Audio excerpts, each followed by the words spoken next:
Ça sera rediffusé, tu peux y aller. Go.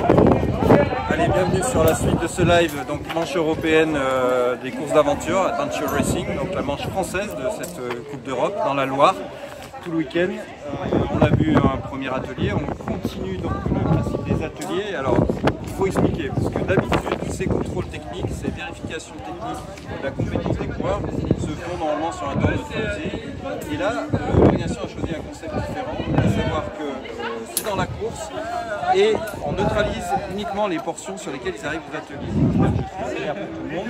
On va s'approcher pour comprendre un petit peu, juste pour savoir, vous voyez, l'ensemble général, les ateliers de corde, en fait, ils font un certain nombre de manipulations qui sont imposées par des guides de montagne ou des brevets d'état montagne-escalade. Ces manipulations, c'est pour s'assurer que quand ils vont être en autonomie cette nuit et demain sur des gros ateliers de corde, ils maîtrisent tous les prérequis techniques qui leur ont été demandés. Donc là, c'est l'occasion pour l'organisation de leur donner le dernier possible et de vérifier qu'ils ont la compétence pour les faire. On va s'approcher du guide qui les coach, qui les brief.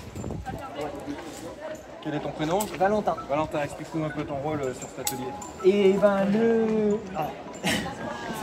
sur cet atelier, on s'occupe de vérifier les encordements des coureurs, de vérifier leurs compétences, leur matériel, qu'ils sachent bien ce qu'ils font pour que au moment de la course, tout se déroule bien. Donc on va les faire monter encore tendus dans les escaliers devant l'église, descendre en rappel, comme ça on vérifie toutes les manipulations, tout le matériel, on voit que tout va bien. Et puis voilà.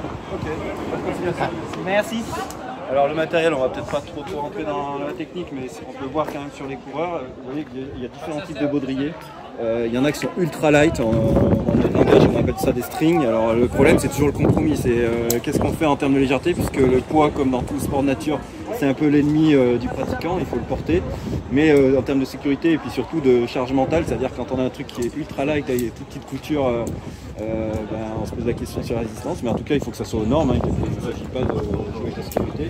Haut tendu, pour ceux que ça ne parle pas, en fait c'est le même principe que les progressions sur des glaciers quand on est en place, c'est-à-dire qu'il faut que la corde soit tendue entre les deux et que les personnes puissent s'assurer en cas de soucis derrière. Vous voyez qu'il y a plusieurs types de matériel, plusieurs types de descendeurs, donc ça ils doivent être tous autonomes en termes de maîtrise des manipulations techniques. Si besoin, le guide on leur les rappelle une dernière fois. Puisque là, je le rappelle, c'est pas le cas dans tous les sports.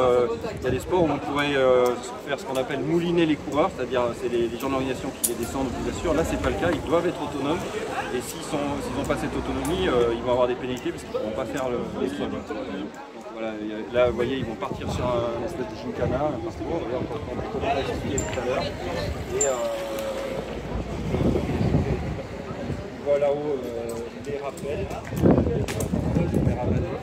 Un peu la caméra et vous voyez qu'ils ont des systèmes d'auto-bloquants, plus de défendeurs, des systèmes de frottement de cordes, etc.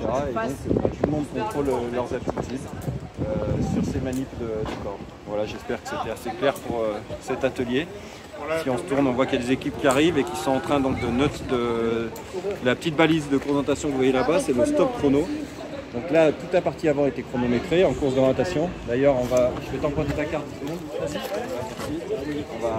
Et ils ont ce parcours classique en CO IOF au 1/3 millième qui fait partie donc du prologue. Ils ont les balises à trouver. Et ensuite, eux, ils ont un roadbook qui leur permet de savoir que quand ils arrivent à tel point, c'est stop chrono. Et après le stop chrono, c'est ce qu'on vient de vivre. Ils font les ateliers techniques, ils redémarrent le chrono et ils continuent la course d'orientation donc urbaine, CO urbaine sur Saint-Galmier. Voilà, vous avez les définitions pour ceux qui n'ont pas trop l'habitude. Alors pour le reste de la course, on sera sur des définitions en français, hein, sur les cartes IGN classiques. Par contre, là, vous voyez qu'on est sur une norme IOF classique de la Fédération française de course d'orientation. Et c'est les normes, c'est les symboles donc classiques pour les defs. Voilà, à tout à l'heure.